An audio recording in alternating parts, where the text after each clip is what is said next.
Hola a todos, ¿cómo están? Pongo cara a mi voz y me presento. Soy Jimena Sánchez, ATP de la cátedra. Hoy quisiera trabajar junto a ustedes la histeria en torno a un concepto central tanto en la obra de Freud como en la de Lacan, que es el concepto de identificación. Hay distintos tipos de identificación, los hay en la histeria, de los cuales a uno en particular Freud lo llamó identificación histérica. Aunque van a ver justamente que en la histeria se da un complejo de identificaciones, un conjunto de identificaciones que coexisten y que ustedes van a trabajar en relación con la formación del síntoma en la histeria, y que a su vez verán que este complejo de identificaciones, estas distintas identificaciones van a ir despejándose según la etapa, por ejemplo, del análisis.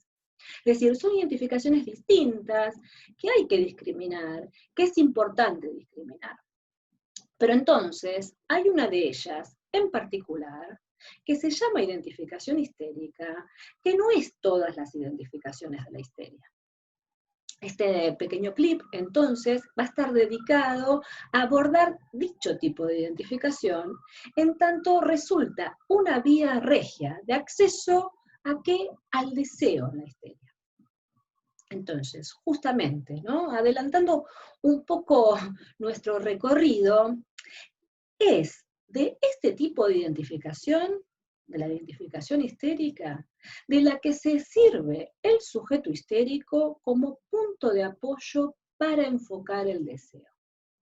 Vamos a trabajar. Es decir, para hacer foco, enfocar tal como lo haría, ¿no?, una cámara fotográfica, ¿no? Para que entonces el objeto, ¿no?, del deseo que uno cree que estaría allí por delante, ¿no?, en tanto objeto ilusorio, ¿no?, que uno supone o cree que se encontraría por delante, ¿no?, en tal caso, por medio de esta identificación, cobrará mayor nitidez. Salvo que dice Lacan, que bueno, esto trae como aparejada a la condición de identificarse con cualquier cosa, ¿no? Ya lo veremos. Pero bien, por otra parte, ustedes saben que el tema que introduce desde siempre la histeria es el tema del deseo, ¿no? Digo desde siempre porque la histérica o el histérico, me excuso de los errores de géneros que voy a cometer a lo largo de esta pequeña charla. Voy a hablar de la histérica, el histérico, el sujeto histérico. Bien, no, me excuso de antemano. Pero digo que la histérica ha sido siempre aquella que interrogó al saber en lo que se refiere al deseo. Y esto es desde siempre, en tanto es antes de Freud. Solo que antes de la puesta en forma, ¿no?, del deseo en el discurso psicoanalítico, a siempre se trató más bien de reducirlo, de disciplinarlo, de normativizarlo antes que de estudiarlo. Basta con poner de ejemplo, por ejemplo, la figura de Sócrates, ¿no?, a quien Lacan lo llama perfecto histérico, ¿no?, o bien pensar en los efectos extremos de la Inquisición. Por otra parte, digo, sin ir tan lejos, pensemos en el tratamiento moral de Pinel, ¿no?, o inclusive en los métodos psiquiátricos actuales, ¿no?, que no solo son sugestivos, sino que además utilizan lo que podemos llamar chalecos químicos, ¿no?, los ansiolíticos, los antidepresivos, ¿no?, tan de moda, que todos conocemos, que tienen justamente esa función de domesticar el deseo. Pero entonces, ¿qué es el deseo en la histeria?, ¿no? Bien, para comprender de manera sencilla el papel, ¿no?, del deseo y sus máscaras en la histeria, voy a partir del historial de Dora, ¿no?, el historial de Freud, que ya ustedes se encuentran trabajando, de una definición estructural que da ahí Freud, ¿no?, de la histérica o de la histeria, que está en la página 27. Digo que se trata de una definición estructural porque Freud va a decir que va a llamar histérica a toda persona, ¿no?, sin vacilar, dice, sea o no capaz de producir síntomas somáticos, en quien una ocasión de excitación sexual provoca predominantemente o exclusivamente síntomas o sentimientos de displacer. Fíjense, toda persona, sin vacilar, tenga síntomas somáticos o no. Fíjense lo importante inclusive de esto último, ¿no? En tanto uno tiende a relacionar la histeria, ¿no? Y decir que la histérica es aquella que tiene síntomas somáticos, ¿no? Los síntomas conversivos, los síntomas en el cuerpo. Sin embargo aquí, más bien, Freud señala que es más bien cómo el cuerpo viviente hace síntoma la histeria, ¿no? Cómo ese rechazo del cuerpo se va a volver síntoma. Pero bien, no me voy a dedicar a plantear las cuestiones del síntoma. Pero sigamos. Dice, toda persona a quien una ocasión de excitación sexual provoca displacer. Traduzcamos. ¿Qué intenta, cómo lo traducimos en términos estructurales? La histérica, dice Freud, es alguien que le dice no a la satisfacción. ¿Sí? No a la satisfacción sexual, por ejemplo, sentir asco en vez de placer, ¿no? Es decir, le dice que no particularmente a un tipo de satisfacción, la satisfacción sexual, ¿no? En tanto, la satisfacción que el otro pretende aportarle. Algo que el otro le da al sujeto y que entonces le daría satisfacción, el sujeto histérico lo rechaza. Se trata de un rechazo a ser colmada por la demanda del otro. ¿Qué implica que la demanda? Que implica que el otro da lo que tiene, ¿no? Cuando el otro aparece, por ejemplo, sabiendo lo que ella querría, lo que le haría bien, etc. Dar lo que se tiene se rechaza, no es signo de amor. En ese rechazo, la clave es que el sujeto preserva una falta de satisfacción. Y en tanto falta, se crea un deseo.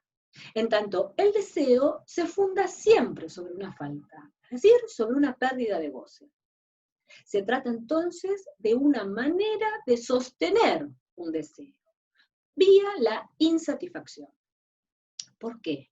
Distingamos. Porque se trata de establecer una distinción para la histeria. Veamos. Frente a un otro que se presenta completo, a la histérica le es difícil ubicarse como sujeto del deseo. En tanto, el problema es con el otro que cree que con eso que le da todo. Frente a otro que cree que dar lo que tiene, el sujeto lo rechaza. ¿Para qué? Para preservar un deseo que le permita entonces conservar la posición de sujeto. En tanto, satisfaciendo la demanda, por ejemplo, se puede aplastar el deseo. La histeria entonces apunta a esa diferencia entre demanda y deseo, y demuestra que no se trata de la satisfacción de la demanda, y por eso rechaza esa satisfacción, y apunta a esa distinción, a lo que se quiere más allá de lo que se pide, más allá de lo que se dice. Aquí Freud nos muestra, nos señala el asco, ¿no? Que es un rostro máscara habitual con el que se objeta toda satisfacción que provenga del otro, ¿no? Qué asqueroso, ¿no? Tal como responde a un supuesto signo de goce del otro. Pero bien, Lacan se pregunta justamente por esta función del deseo insatisfecho. Y señala que justamente la histérica está pendiente de esa decisión entre demanda y deseo. ¿Por qué? Porque le resulta necesario este deseo insatisfecho, porque con este otro completo le resulta difícil establecer una relación que le permita conservar su lugar de sujeto. Y un poquito antes, esto está en el seminario 5, aquí en la página también 367, señala Lacan que la función del deseo del otro, es decir, esta que se encuentra más allá de la demanda, va a permitir la verdadera distinción entre sujeto y el otro, que es tan difícil de establecer, ¿no? En tanto el deseo, desde el origen, está obligado a la mediación de la palabra. Esto que dice es importante. Dice, y es tan importante para el analista mismo, porque dice, quizás la histérica no sepa que se trata de esa distinción, pero por lo menos ustedes sí tienen que saberlo. Pero bien, se trata de introducir más allá de lo que el sujeto demanda y más allá de lo que el otro le demanda al sujeto, la presencia, la dimensión de lo que el otro desea. El deseo, subrayenlo, el sujeto debe encontrarlo en el otro. En tanto, el deseo, acá van a reconocer el aforismo de Lacan, el deseo es el deseo del otro. Entonces, a la histeria lo que le interesa es que el otro también sea deseante. Y si el deseo debe encontrarlo en el otro, pues bien, ¿cómo lo hace? Bien, vía identificación. Allí vamos, veamos.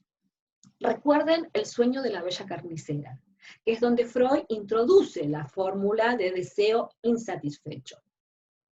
La soñante, la bella carnicera, desea que a su amiga no se realice un deseo, como modo, vamos a ver, de preservarlo tal como el de ella, deseo, insatisfecho. La clave en todo esto, ¿cuál es? Es que el sujeto histérico necesita situar en el otro su deseo. A diferencia, como vamos a ver un poco más adelante, con el obsesivo, que se interesa solo en que el otro le demande, le pida, le exija, le implore, le prohíba, etc. El histérico, dijimos, se interesa en un deseo más allá de la demanda. Y para estar seguro que ese deseo no se satisfaga, en tanto no se satisface, permanece en su calidad de deseo, lo ubica en el otro. Bien, ¿por qué? ¿Cómo podría el sujeto satisfacer ese deseo en cuestión, ¿no? Si ese deseo es un deseo de otro, ¿no? Si ese deseo es un deseo en segundo grado. ¿Cómo se satisface un deseo de deseo? Porque de eso se trata, ¿no? El deseo en la histeria es un deseo de deseo. Y fíjense, ¿no? En este deslizamiento, ¿no? La importancia que tiene el deseo para la estructura de la histeria. No crean que para el obsesivo no es importante también sostener el deseo, pero vamos a ver que lo va a hacer de otra manera, sin incluir verdaderamente al otro como término deseante. Pero bien, lo dejamos para más adelante. La característica del histérico es desear con la mediación del otro. El otro real también. Y esto crea las condiciones básicas, por ejemplo, de apertura al otro que son necesarias para el psicoanálisis mismo, ¿no? Pero bien, ¿cómo se realiza entonces esta mediación? Dijimos que era a través de un cortocircuito que es la identificación. Hay distintos tipos de identificación, ya lo señalamos. Voy a mencionar las 3 fuentes de identificación, tal como lo hace Freud en Psicologías de las Masas y Análisis del Yo, que es un texto que ustedes conocen, para detenerme al tercer tipo de identificación, que es la identificación histérica, que es la que nos interesa. Que vuelvo a decir, no es todas las identificaciones en la histeria, pero que nos interesa particularmente por esta función de enfocar el deseo. Allí entonces en Psicología de las Masas describe un primer tipo de identificación primordial al padre, como padre real, que tiene la característica, dice Freud, de que es una identificación previa a todo lazo libidinal con el objeto, es decir, no es secundaria a una carga de objeto, sino que es previa y es la que ilustra el mito canibalístico de Tótem y Tabú. Luego hay un segundo tipo de identificación, que son las identificaciones secundarias, identificaciones a un rasgo de la persona amada u odiada. Es decir, se trata de una identificación parcial a un rasgo significante, simbólico, respecto de un objeto para el cual había una carga libidinal previa.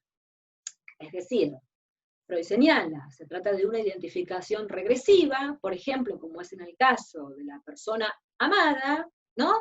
O bien simultánea al complejo de Edipo.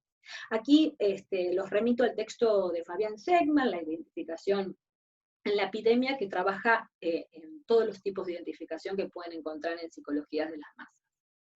lo que resalto es que aquí, en este tipo de identificación, el deseo previo, el lazo libidinal previo, se transforma en una identificación. Y esta es uno de los mecanismos esenciales para la formación del síntoma. Pero bien, ahora sí vayamos al tercer tipo de identificación, a lo que Freud va a llamar identificación histérica. Y dice que esta se efectúa independientemente de toda actitud libidinal previa respecto del objeto. No hay un deseo previo. Se trata más bien, dice Freud, de una voluntad de querer colocarse en la misma situación que otro. Es decir, no se copia un rasgo significante, sino que más bien se trata de una situación más global, aunque no es una identificación total, sino que también es parcial. Lo importante aquí es la situación en la que el otro se encuentra, ¿no? La situación en torno a algo muy particular, una situación en torno a una falta de deseo que el histérico puede compartir. Entonces, en la interpretación de los sueños, Freud da un ejemplo para mencionar otro que el del pensionado, que está en Psicología de las Masas, y dice de ese ejemplo, que se trata de un médico, ¿no?, que en su clínica tiene una enferma que presenta determinados síntomas, determinadas contracciones. Y advierte una mañana que este síntoma especial y particular, singular, ha encontrado numerosas imitadoras entre las otras ocupantes de la sala. El médico dice sin vacilar que se trata de una infección psíquica. Sin embargo, Freud resalta allí una característica crucial. ¿Cuál es? El hecho de que las enfermas saben más unas de otras que el médico sobre cada una de ellas. Es decir, saben más de esto que le pasa a la otra. Entonces Freud destaca que no se trata de una simple imitación, ¿no?, sino de apropiarse de las situaciones de otros, que están basadas en la misma pretensión etiológica, es decir, en la misma pretensión acerca de la causa, formándose así, ¿no?, dice Freud, una comunidad de estructura. ¿En torno a qué? A la falta. Por eso, también, vayan al texto que les menciono de Fabian Scheckman, sería impropio pensar a la identificación histérica como una identificación al ideal, y también es impropio pensarla respecto de una identificación al yo de otro. Lo que comparten aquí, dice Freud, no es, por ejemplo, el hecho de tener en común el gusto por el pelo, por el cabello rubio de Brad Pitt. Bueno, además que poner a Brad Pitt de sex symbol en esta época es de alguien tan viejo como Freud, me excuso, pero digo, lo que quiero señalar es que lo que comparten allí es una falta, ¿no? El hecho de que nadie lo tiene y que todas querrían tenerlo. Aquí el objeto es un objeto ilusorio, fíjense, un objeto que falta, que le falta al otro y entonces el otro desea. Lacan va a retomar esta definición o denominación freudiana de identificación histérica, ¿no? Para destacar, como ustedes van a ver en el texto de Intervención sobre la transferencia, por ejemplo, que Freud siempre fuerza la interpretación de estas identificaciones en el sentido de que se trataría de una identificación a uno de los dos términos. Por ejemplo, que se trataría de la identificación de Dora a la señora K, ¿no?, para acceder entonces al señor K como objeto, o bien para acceder al padre, ¿no?, como objeto del Edipo. Sin embargo, Lacan señala que son interpretaciones forzadas, ¿no?, y que terminan teniendo efectos resistenciales que ponen fin a los tratamientos, cosa que pasó en el caso Dora, ¿no? Allí van a ver, digamos, el prejuicio de Freud en la transferencia, al proponerle a Dora como objeto adecuado al señor K, ¿no? Y ustedes van a ver que no se trataba de que Dora estuviera enamorada del señor K, sino que se identificaba a él, ¿no?, o identificaba con él, en el sentido que desde el lugar del señor K, ¿no?, podía interesarse en una situación o en la situación del deseo. Cuando él le dice a Dora estas palabras, que su mujer no era nada para él, ¿no? A las cuales Dora responde con la famosa cachetada, ¿no? Es porque esta identificación se deshace, ¿no? Se queda momento de desencadenamiento, en la que se queda sin ese foco preciso del deseo, sin ese sostén. Y entonces, ustedes, tras el desencadenamiento, por supuesto, Dora, dice Freud, renueva el Edipo y así la neurosis, etc. Otra vez, de lo que se trata es de una situación de deseo. No es la elección de uno de los dos parteners del sujeto histérico. Se trata de una elección de objeto allí. Se trata de que el sujeto histérico reconoce en otro, cualquiera, o en otra, ¿no?, los índices de su deseo. Que ella o él están ante hasta la misma situación o ante el mismo problema del deseo que el sujeto con el que se produce la identificación. Por eso es una identificación de sujeto a sujeto. Es una identificación a alguien, cualquiera, ¿no? Por eso lo que no, un objeto indiferente, dice Freud, a alguien cualquiera que está en la misma situación y en relación a un tercero siempre. Por eso Lacan la describe pensando, como les decía, ¿no?, en la óptica, como punto de apoyo para enfocar el deseo. Dora lo mira a él, al señor K, en tanto él la mira a ella, ¿no? Y repito esto, el deseo del histérico es deseo de un deseo, no de un objeto. Dora no deseaba a la señora K, tampoco, es decir, deseaba en todo caso el deseo del señor K, o en tal caso el deseo del padre, ¿no? Inclusive el deseo de Freud mismo, ¿no? Y por eso se introduce en la cura, ¿no? ¿Por qué no? En tanto, lo supone a todos ellos, ¿no?, frente al mismo problema de deseo de ella. Por ejemplo, ¿qué quiere una mujer? ¿Cómo goza una mujer? ¿Qué es el objeto de deseo de un hombre? Etcétera. Resalto lo siguiente, como para finalizar.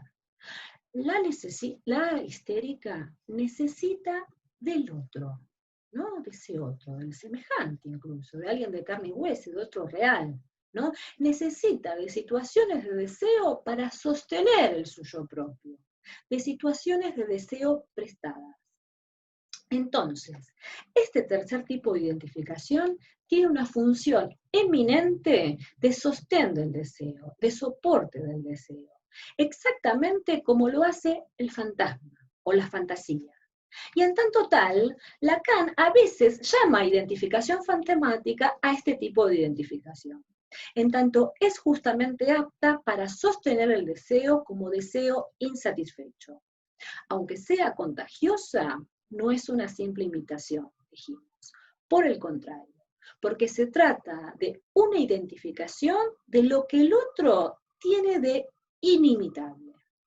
¿Por qué? Uno podría preguntarse, ¿quién podría desear, ¿no?, salmón ahumado a la manera en que lo hace la amiga de la bella carnicera? Bien. Es un tema que da para extenderse, pero voy a detener mi exposición aquí. Les mando un abrazo y hasta pronto.